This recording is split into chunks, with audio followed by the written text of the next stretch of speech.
One of my favorite things about having this public conversation about World War I and the role of African Americans is that it allows historians like myself to push back the start line for the civil rights movement from the 1950s to its real start line.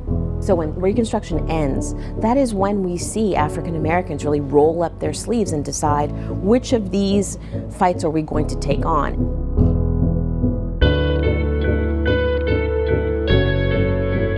For so many, their civil rights vision is rewritten with their time overseas. It isn't that France was a utopia, but they at least saw what might be possible. A substantial number of people did what we increasingly call voted with their feet, right? By saying not one more minute of this Jim Crow life for me, and at least followed the possibility that conditions would be different in the North. They didn't always turn out to be different, but at least, like migrants coming from overseas, they were chasing a dream, the American dream.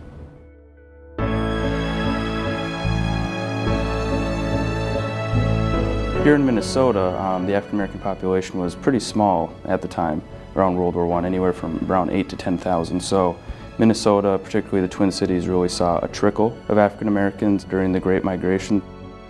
A lot of them found work as porters and waiters, working in hotels, restaurants, as laborers, and a lot of them found work on the railroads here in the Twin Cities. We have some of the nation's firsts here.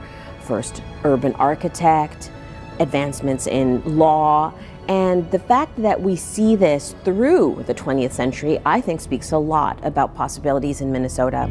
But the truth is that we also have a record of road bumps. The greater discrimination was what we historians called soft bigotry. The cold shoulder in stores that make it clear that you are unwelcomed in this space.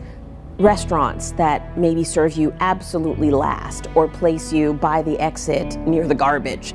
Those are much harder for us to calcify when we're trying to write history because the records aren't always there. They are occasionally in newspapers, which is what makes the African American press such a rich source for understanding African American life in this period. Though people may realize and accept that racism still exists, they don't necessarily see the historical roots and how profound they really are. I mean, those things aren't overcome, in a few years, in a few decades, and the racial tensions that we face today, the symptoms and signs of white supremacy and xenophobia and fear of people that are the other, those have deep historical roots in our country. I think if we understand history better, we can understand the present better as well.